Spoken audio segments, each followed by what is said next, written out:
Welcome to the Conscious Radio Network. Become enlightened, have fun, and tell all your friends and family to share with everyone they know. You can watch us on YouTube and Rumble while following us on Facebook, or find us on X, Instagram, and TikTok. Our podcasts can be found on Libsyn, iHeart, Spotify, Apple Podcast, and more. Most of all, remember to go to our official website at consciousradionetwork.com for past episodes, future shows, and scheduling. We also want to welcome our international audience. Don't stop now. Enjoy the community. Subscribe or follow today.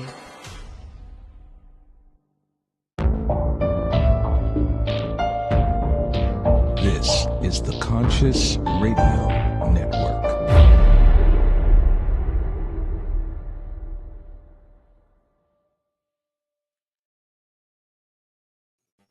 Good day, everyone. Welcome to the spaceship we call Earth. Welcome to Conscious Radio Network's weekly podcast series, The Seance. I'm your host, Reverend Dr. Paul Meckes. If this is your first time tuning in, please click subscribe, like, share, comment. And also, don't forget to follow wherever you listen to your podcasts. Today, tapping into unwavering self-love and embody your confidence. A mother of three, human MRI, psychic surgeon, freedom illuminator, change management certified expert, accountant for 15 plus years, and for the past 7, she's been empowering individuals to reinvent themselves, redesign their lives, and rebuild their confidence after major life shifts.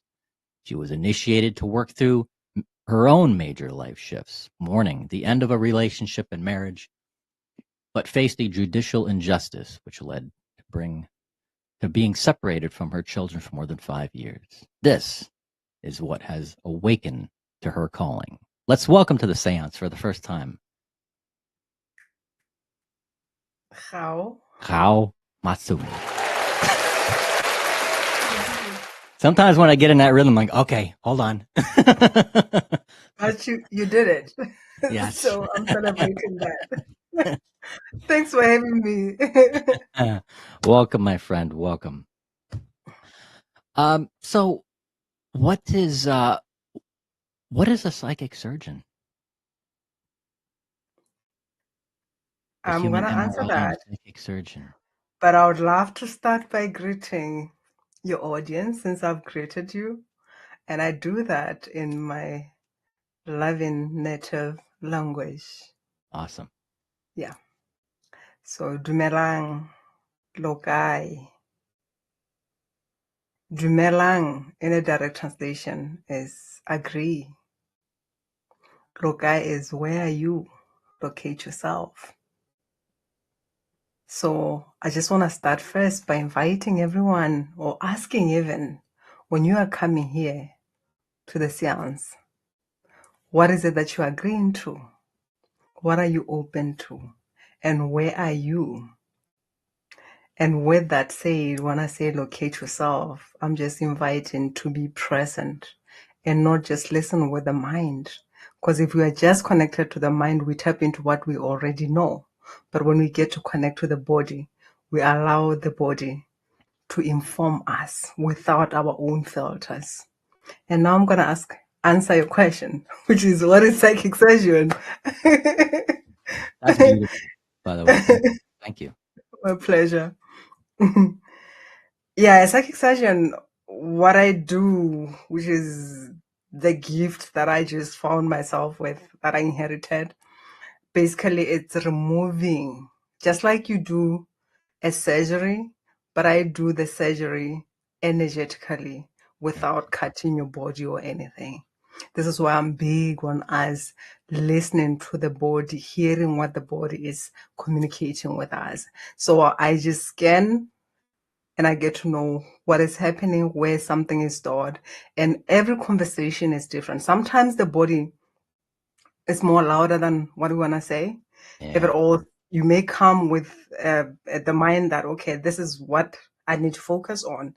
And the body brings something else. And normally I trust the body because what the body brings may bring changes in different areas of your life that you didn't expect, because you are just focusing here in the human, but the body will share things that affect different aspects of your life. So psychic surgeon is basically doing the surgery, but without opening you up. But Yeah. the process, or even how you feel it, it's just you feel it that I need to rest because something has shifted. You are not the same person that you were. You are not carrying the baggage that you were carrying. You are much more lighter. So you need to rest and ground yourself so that you can get a grip of who you are. Yeah. We definitely do not pay enough attention to our bodies. They scream and yell at us all the time when there's something wrong, but we ignore it, or we just don't know how to listen to it. Yeah. Um, We've for survival, we have learned to get out of it, especially if it's someone who is oh my God. You see what is happening now? yeah. I want to say, for someone who is in pain continuously, the only way that they can deal with that is by getting out of it so that they don't get to feel the intensity of it. But the truth of it is we can't heal what we do not feel. And what is coming through, what is kind of like, many times it just happens like this, that something is just coming through so strongly. And right now I'm just here on the throat, which Yeah. means somehow there is that not fully expressing of the self, speaking our truth and all that. So that's like when I say at times the body will just bring something into my awareness without even me looking. So that means this is the energy of your audience, just go out there and start speaking your truth. What is your truth? Because at times we think we are speaking the truth, but we're speaking what we're conditioned to believe is the truth, like what other people want to hear. What is that we want to really express that is coming from the core of our being, so that's like what was just coming through so strongly. Yeah, it's those energy centers or the chakras, and it's opening, some are closed, some are open. It's crazy when there's times when I'll do this show that I'll get stumped. I'll try to express something and I can't express it. And maybe not only on this show, but I'm sure everybody's dealt with it. It's like Yeah. you so want to express something, but you get tangled up in whether confusion or you get sick. Yeah. But sometimes I feel like, we're not asking the right questions. Sometimes we also got to ask the universe, why can't I do this? The answers are out there. Yeah. So what inspired you to get into this particular niche of healing?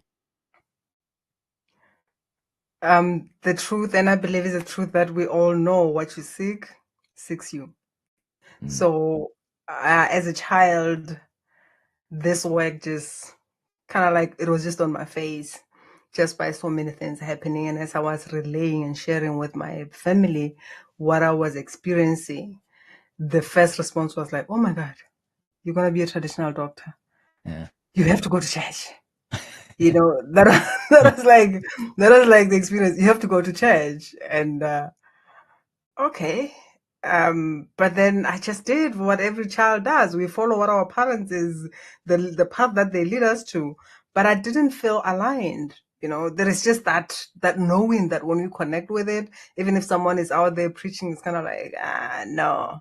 And sometimes you can even get pissed off without knowing why you're getting pissed off. But it's kind Yeah. of like, this is nonsense. I'm not buying into this nonsense. So eventually I just stopped going to church, which is something that was like painful to my mom.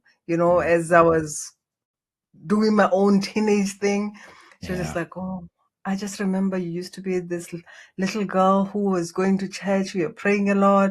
I don't know what happened. Something went wrong along the way." and and sometimes when we run away from ourselves, that's how we end up numbing that, either through alcohol, drugs, food. Like we find some sort of addiction to numb whatever that wants to emerge. So along the way, I went through that path, like trying to find something every weekend going out drinking and all that. But at the end of the day, somewhere along the lines in my 30s, everything around me started to crumble, which started with me losing my corporate job. And when I was just like, okay, fine, at least I'll have my package and I'm going to figure out what I'm going to do.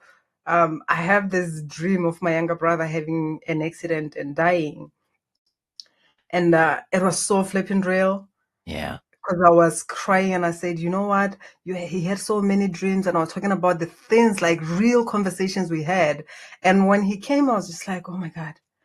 I was so scared because they went to the kettle post. My parents were farmers. So I was like, I was so scared. You know, I had a dream of you dying, and it was so real. And he just said, oh, how, don't worry. I still have many years to live. I'm around. I'm not going anywhere anytime Yeah. soon. And 2 weeks, that accident happened. Oh, Yeah. And when we received the news, I was with my mom. I was meant to travel that morning. And when you wake up and you both know what you know, but you don't know what you know, like we know something is not right because we are all gifted. There's a gift that we have in our family, you yeah. know. So we're waking up and I want to drive, and my sister's like, no, don't go yet, wait. And I'm not saying what I saw in my visions, and she's not saying, no one is saying anything, but there is that energy that something is not right until we received that call that they had an accident. It was my younger brother and my nephews. And my mother was crying and she said, why don't you take me, God? Why him? You know, but he was in the hospital in a very bad state. And when I saw him the first time, I also knelt down and I said, God, just save him and I'll do whatever that you want me to do. So I believe that was the moment I agreed to this work. Wow. So this is like something that has been chasing me and I was running away from it. But it took everything crumbling down for me to start not knowing who I was, for me to find who I am, you know. So this is how I got to do this, because along the journey, being separated from my children, losing my mom, my younger brother is still alive, but I lost my mom in the process. This is why at times even the power of the words, when we're going through something at that moment, what are we saying? You know, because he said, when I told him this is the dream I had, and he said, I'm gonna live for a long time, don't worry, you know. And my mom, when she heard the news, it was like, God, take me instead of him, you know. And here I was on my knees and I said, I'm ready to do whatever that you call me to do, save his life, you know. So at times it's just like, even in the moment of desperation, what are we saying, you know, at that moment? What are we asking for? You know, what are we committing to? So for me, it was just like the moment when I said, I'm going to do the work that you asked me to do. And when I was separated with my children through that pain, who are you without your children, your religion, your mother, your father, your house, your job, everything? This question came through. And I learned that the voice that just came through was, it's time to do what you came here to do. Wow. It was almost like the genie's bottle, but only one wish. Yeah. At that desperate time, you know, you rub the bottle. All right, just one wish. Yeah. But it took a sacrifice. Yeah. Yeah. Wow. Yeah. Mm. Now the what part of this personal journey influenced you, or influenced your professional approach, getting and doing this professionally? And I would say my whole life. That's what I'm gonna say, you know, because it starts with, like I said, as a child, you're a child, you've got this authority, which is our parents, we've got other authority, all the system, educational system, religious system, political system, judicial system, a medical system. Every system is telling you who to be and how you get to behave and all that. And here I was as a little girl in a very traditional African family, you know, and I'm coming in with this, hey, you know, which for other people it's kind of like I came in with an attitude, but I Yeah. came in with the knowing of who I am, and I was not willing to sacrifice who I was to sustain the societal and cultural beliefs and all that. So I was more as my mom would say, stubborn, crazy. You know, I was called a lot of names, rebel and all that. But all I was doing it was, I am unique and I deserve to be me.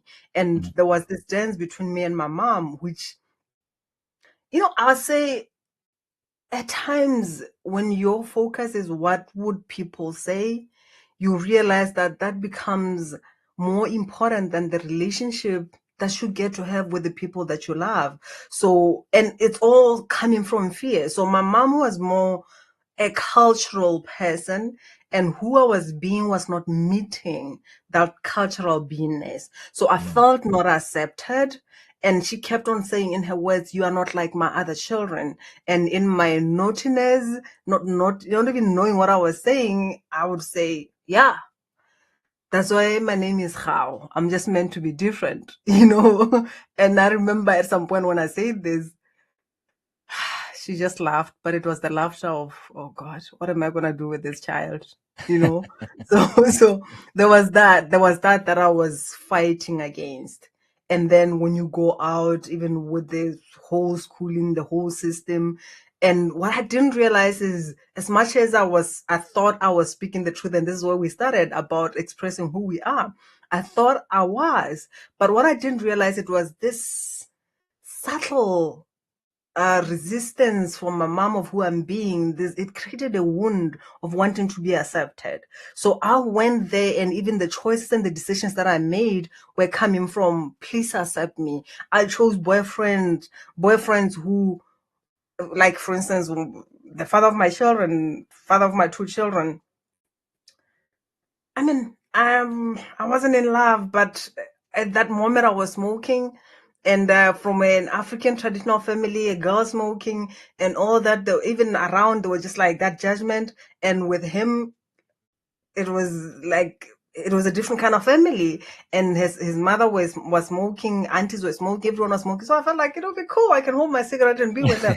So I mean, it's a crazy Yeah. thing to choose to be in a relationship with for that reason. But when you're looking for acceptance, you can make a decision, a choice, even though it may be stupid, but it's more like I just want somewhere where I can be myself and not have to hide who I'm being or what I'm doing, right? So it's one of those decisions that took me on this path. And then here I was as a woman, we are defined or we are esteemed by our children, right? So here I was with two children. As much as I was not married, I had two children out of marriage. Of course, there is that shame, you know, especially when I talk about the religious background and all that. Even beside the religious background, I still remember hearing one of my family members, a woman and her children, and they were just like, "Who, how? You'll think that she's educated, but when she decided to have children, she had children one after the other, ha ha ha," and they started laughing, you know, that kind of thing. So it's Yeah. things that people talk about at times, even in your presence, as if you are not there. And there is that shame of, okay, yeah, I had two children outside marriage, and you know, people are judging.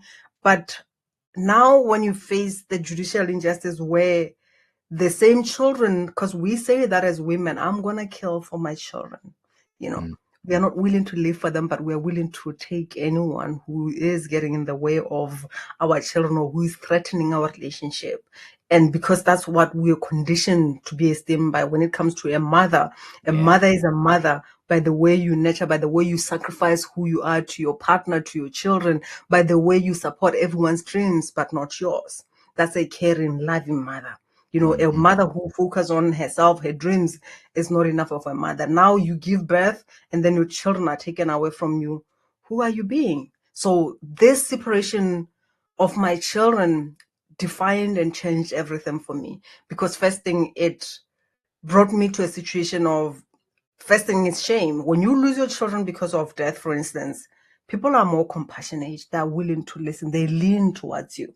But when you say the judicial injustice or whatever, no matter what you say, it's kind of like they raise eyebrows. They start questioning who you are being as a mother. So at that moment, growing up not feeling accepted and now going through that, yeah, I felt powerless. I felt shameful. I felt not enough of a mother, and there was also still anger of all that was going around me, but in that turmoil of being thirsty and hungry for blood and wanting to kill somebody, if I could find a way to do that easily, I would have done it. That was when the message came through. That's not what you are here for. You are not meant to do things like that. Wow. You're not meant to do things like that. And I started paying attention. But as I relocated to Germany and I was still fighting seventh lawyer and appealing my case, and nothing was happening. One thing that I was grateful for was nothing has happened to my children. But while I was going through that, and then I received a call, you may need to sit down because Fiona had an accident. She was bitten by 2 Rottweilers and they have teared some muscles. She may never walk again. What? At that moment, I was like, God, this is... But as much as there was a lot of anger, at that moment, what I realized happened was kind of like everything in me just dissolved. What I felt, the words that came through was, I'm tired of being strong. I'm just tired of being strong. Yeah. And that was the moment when I allowed myself to feel, to be with all of me, with all of my emotions. Hence, they listening to this nudge of sit down and write. And I sat down and wrote those words. Who asked me, who am I? And while I was doing all that and still be willing to go ahead and find the 9th lawyer. But the message was, the odds are against you. You're not going to win. So what should I do? You need to work on yourself and forgive. And I laughed just like a crazy woman with tears down my cheeks, but at the same time laughing like, are you crazy? Forgiveness? Like, what are you talking about? Yeah. Forgiveness? Do you really know what happened? And the response was just simple. Do you want your children, How? And I said, yeah. And the message was just that. The problem is you think the children belong to you, but they don't. They belong to God. They were given to you to take care of them, but they're not yours. They are on their own mission. Are you willing to follow your own path? So that for me was the aha moment to say, oh, these are not my children. I am on my path. They're on, huh? Because we are not taught that. Yeah. Yeah. So it's like you were on your own particular path, and also they were on their own particular path, divinely on their own other path. Yeah. It was like I tell people this all the time. It's like things happen for a reason. Yeah. We may never know as soon as they happen. It might take a while for us to go, oh wow, that's why that happened. Yeah. Whoa. It's like a poem that you can't decipher. Absolutely. Or a riddle you can't decipher. How long? Well, when you were, and you've since been reunited with your children, correct? Yeah. How long ago was it? 5 years now. 5 years? Wow. Congratulations. 6 years now since we moved in together. Yeah. Yeah. How are they? It's a journey still, being separated with the children when the little girl was 5 years and the boy was 7, and with them going through whatever tribulations that they went through. Because what I normally don't just mention here is that as the separation happened, they were moving in with their father and the father/girlfriend sister-in-law. You understand? Like the sister was married to their father's brother, and so it was just like that kind of messy environment. Awkward. But it was also short-lived, and then something else. So they went into that, and we got reunited. But at the same time, there were different people when we reunited, and now we kind of like getting to learn to know each other. They learned what they learned. They went through their own pain, It's another journey. Basically, it's another journey which also requires presence, requires love, especially from when I look at my son, and this is what Spirit as well. One of the years 2, 3 years ago, when Spirit said, it was just like getting that feeling, and I felt my heart drop to my feet. And the next message was your son. So I'm like paying attention. And the message was never stop loving him. That was the message that I received. So I'm on a journey with him that I don't know where it's going to lead. But at the end of the day, it's kind of like he's got his own path. He's going to go through some stuff. Yeah. And I don't know what is going to come out at the end. It will depend on the choices and decisions that he gets to make. But do I have the capacity to hold space and love him no matter who he is being? Because here's the thing, as a healer, when you get something like that, for me, the first reaction was like, okay, cool. I'm on it, and I'm starting to call, and I want to clear everything. And I was blanking out, like blank. I couldn't say his name. I couldn't say anything. It was blank every time I wanted to clear. And this was like, this is his soul mission. It's his path. It's not for you to interfere with. Yeah. And that was also another lesson to say, at times we want things to be a certain way. We want our children to make certain choices, decisions. But when they have chosen to learn, however that they're going to learn, the most important thing is to love them. Yeah. Yeah. And So try that's not, how it yeah. is being. But with my daughter, it's different. It's quite interesting because it has been, yeah, but somehow this year was it in February, I did this. It was Mother's Day, Women's Day, I think.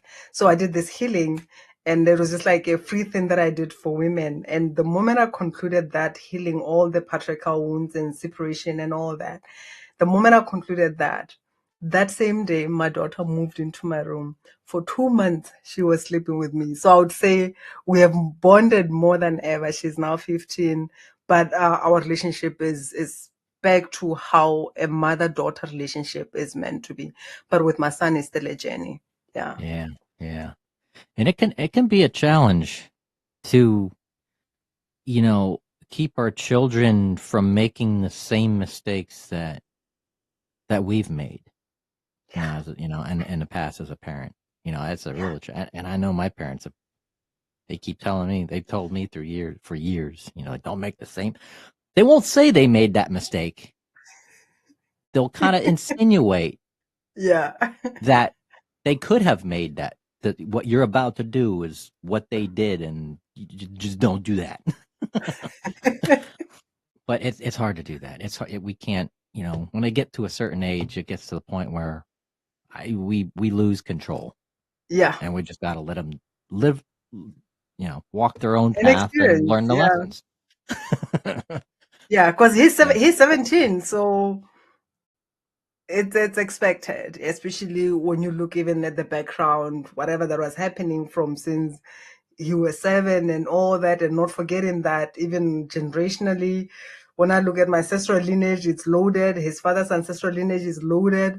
So Yeah. it's not a mistake that he chose these families. There is something to explore there for him, But it's just that, because one of the things that I learned even along this path was, are you willing to be the light for your children? Because one thing that I was just like resenting and angry about was, what's the point of having children if I can't be with them and mother them?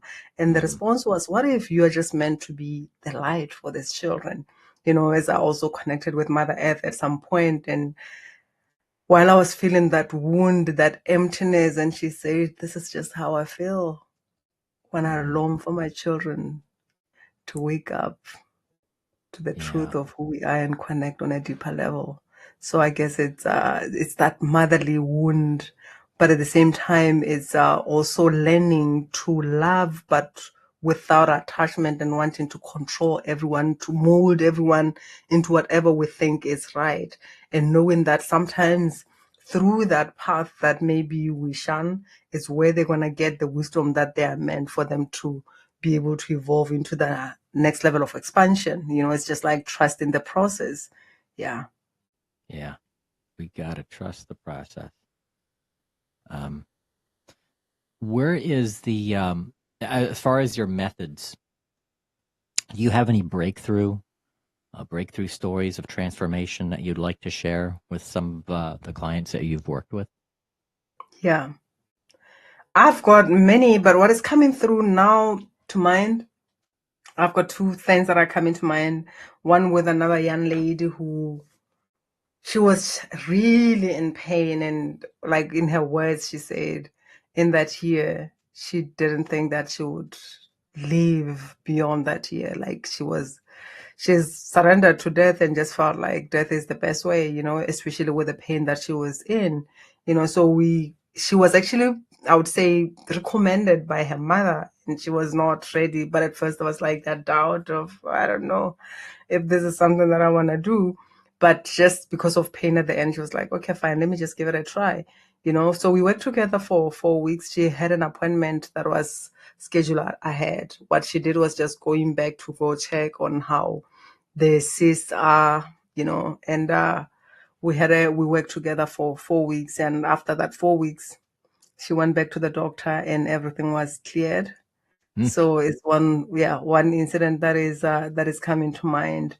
And then another one is of this also, I would say young lady, because at times, we have this age that we have in mind that when I get to this age, I should have accomplished this, or else I'm a failure. So she was in her late 40s, and she hasn't worked for 7 years since she went through a situation where like some things happened at work and she quit immediately. And from there, she, just because of the whole abuse from her boss, she didn't have it within her to start working again, and started doing a bit of business, but nothing worked out at the end. So when we started working together, she hasn't worked for 7 years. And the first thing, she's just like, I need money, and the first thing that came through was just like her father's energy, and I said, you need to connect to your father. So we went deep and did the work and realized that it was her, but she was not herself, as in like the energies that she held into was more of her mother. Like everything, money issues, relationship issues, but the difference is she was in a good relationship. The husband really loved her, but she was more protective. Like she didn't want the same abuse that the mother went through to happen to her. And even the illnesses, the pains that were in her body were not hers. So we did the work, disconnected her from her mom so that she can embody her unique soul signature blueprint, not her mom. And we also realized that there are some sexual abuse that happened that she just like brushed aside. So we worked on that as well. But the most important thing is, while she became her mother, out of wanting to protect her, she resented her father, and the father was a breadwinner. So to her, it was like, money is making him the way he is, and I don't want the same thing that he has, because I may become whatever name that she was calling her father. I don't want to become like that. And what she didn't realize is this was the energy that she was having around whatever that she was doing. So even when it comes to performance, she was not being her fully self because all these things were holding her back. So we worked together 12 weeks. She didn't even apply for anything. Somebody just called her husband and said, I'm looking for somebody who's got this expertise. And the husband was like, oh, my wife actually can do that. Okay. Ask her to send the CV. And she didn't even update the CV or anything. She sent it just the way it was. And they called her and they said, you know what, we actually need someone, but not as an employee, as a consultant, and offered her 90K. And that was like amazing. And she was just like in tears, like, I can't believe this happening without an application. Like she didn't apply, it just found her, and that's exactly how she desired, because she didn't want to go and be a full-time employee, but she wanted to share her expertise as a consultant, so those are the things that are coming to mind. But there's just a lot of magical things that happen when we get to connect to ourselves deeply, and which is what I call freedom of individuality, is disconnecting from everyone and embodying who you are, which also on its own, it gets rid of the whole codependency, because as children, we get to depend on our parents and looking for the validation, approval. And even when you look at the, like, for instance, relationship or marriage, we are taught that you are half, and then you meet another half, you become one. What about being whole, and becoming together as two whole, while you are not losing yourself to sustain a relationship, which is what happens a lot. So Yeah. that's magical. Yeah. Yeah. Wow. Now where can people find you? Even for those who are listening can't see, but we do have your website scrolling down there Yeah. on the bottom and stuff. So where can people find you? And we're on social media and share Yeah. that information. People can find me in Gaomotsemme, GAOMOTSEMME. Gaomotsemme.com, that's my website. And on social media, I also go by Gaomotsemme or Gaomotsemme.magneticconfidence in Instagram. And I'm going to share also a link with you for a free 45 minutes intro to my work. It's a 45 minutes. I call it Orgasmic Clarity. I'll share a link, bit.ly/Orgasmic Clarity, so that we can find out what is standing on your way of your freedom and success. So I'm just going to see what the body is bringing through. What do you desire? What is the body sharing through that? Because at times, even when you're talking about love, I want an emotional, loving partner and all that, but yet the nervous system is craving for that toxicity that you grew up in. Because it's another thing we may talk about. Love is a 4-letter word, but on the other hand, the way our nervous system understands it, it depends on what we're given. When you talk Yeah. about love, what is it that you saw around you? Even when it comes to money, sometimes you want money, but you are damn scared of it. The body feels like, I'm gonna die here. So Mm-hmm. yeah, if you're open to that, I would love to have a conversation with you, because I'm always excited by this. At times, it's the inner child that just comes into the forefront, and like, hey, despite someone being so stoic and all that, the inner child will be like, no, things are not fine here on my side. Yeah. And then you're also on social media. Let's see. Actually, I do have your website up here. Nice website. I like it. Embrace the power of authenticity and vulnerability. Be unapologetically you. Yeah, absolutely. And they can find you on Instagram, Facebook, Twitter, LinkedIn, and you have a YouTube channel. Yeah, I do. And you're also on TikTok. Absolutely. Okay. And we'll have your information in our show notes as well, so people can Yes. find that there. Now, before we go, what would you like to offer as a takeaway for our audience today? What were some words of wisdom that you would like to share?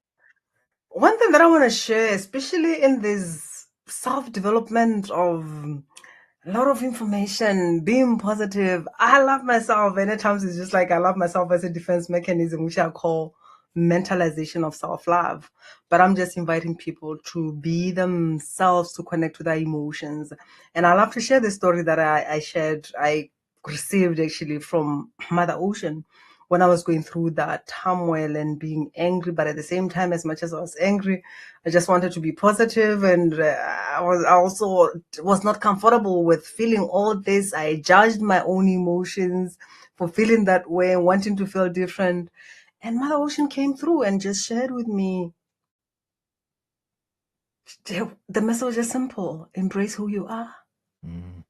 Embrace all of you. You are beautiful. Even in that stormy anger, you are so beautiful. And what you get to understand is people love you at the level that you love yourself. And she said, do you know how many people go to the beach? Do you think people love the ocean? People don't. They just love the surface. They don't like the deep, dark waters. They don't like it when the ocean is raging and doesn't allow anything to be in her path, but she still remains the ocean. So at times, for us to be able to go deep into those dark waters, for us to find the wisdom, for us to find those treasures that we're looking for, is by us allowing ourselves to go within, even into those dark shadows that we're afraid of, because it's beautiful. It's just like music. when it has that bass tone, that soprano, it's what makes life beautiful. Emotions are the evidence of life, and they inform you when you are not in alignment. So that's all I can share. Yeah. Yeah. And if everybody was the same, I mean, everybody's unique. If everybody was the same, it would be a very boring world. Absolutely. And embracing our uniqueness is what makes life beautiful. What makes, Yes. everything not so boring. Yeah. Absolutely. We love Nice. our weirdness, all of that. That's what makes it more colorful, more interesting. Yeah. Yeah. And here's the one thing that I live by is the level that you are not fully free to be yourself is the level that you are not fully joyful. Mm, And that is the level that you are not fully loving. yeah. Wow. Beautiful. Beautiful. Blessings, my friend. Blessings. Thank you. Thank you so very much for being with us today and for sharing. And keep in touch. Let me know. And you're for those who don't know, you're chiming in from Germany, correct? Yes. I'm from Awesome. Germany. Cool. Cool. Cool. Awesome. See, I tell everybody that we have people from all over the world here. We're on a planet. It's a spaceship. We're all here together. Let's just get along. Let's help each other and Absolutely. let's heal each other. Yes. Yes. Awesome. Awesome, my friend. Blessings to you and your family. And let's keep in touch. If there's anything else, like a book coming out or a new program coming out, or you make it to the United States for a vacation, give us a holler. I'll do that. And I would love to meet you in person. That would be amazing. Yeah. Awesome. Awesome. Oh, cool. Because I've got something actually coming through soon. Yeah. Actually updated. I think it's gonna be on the 18th, 19th, 20th. It's like a 3 days thing, especially for those people who went through it. I don't know when this is gonna air. Those people who went through a breakup or divorce, we're just gonna go there and disconnect. I haven't spoken about this, but I talk a lot about our names from our lineages, and Yeah. especially when you are married, you take your husband's name, and there is also a law that is loaded with that. Oh, So we're wow. gonna go deep there and disconnect with all those so that we can fully embody the freedom of individuality.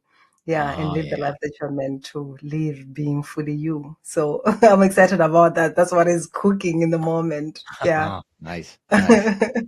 Yeah, this will be, I think, around the end of the year, but that'll be as far as the broadcast. But that, believe me, as fast as this year has gone, it's going to be here in no time. Absolutely. Absolutely. Yeah, Yeah. I agree with you. But anywho, um, thank you again. Many blessings, and yeah. Until just keep us posted. But Awesome. yeah. Thank you, everybody, for watching Conscious Radio Network's The Seance, and we will see you next time.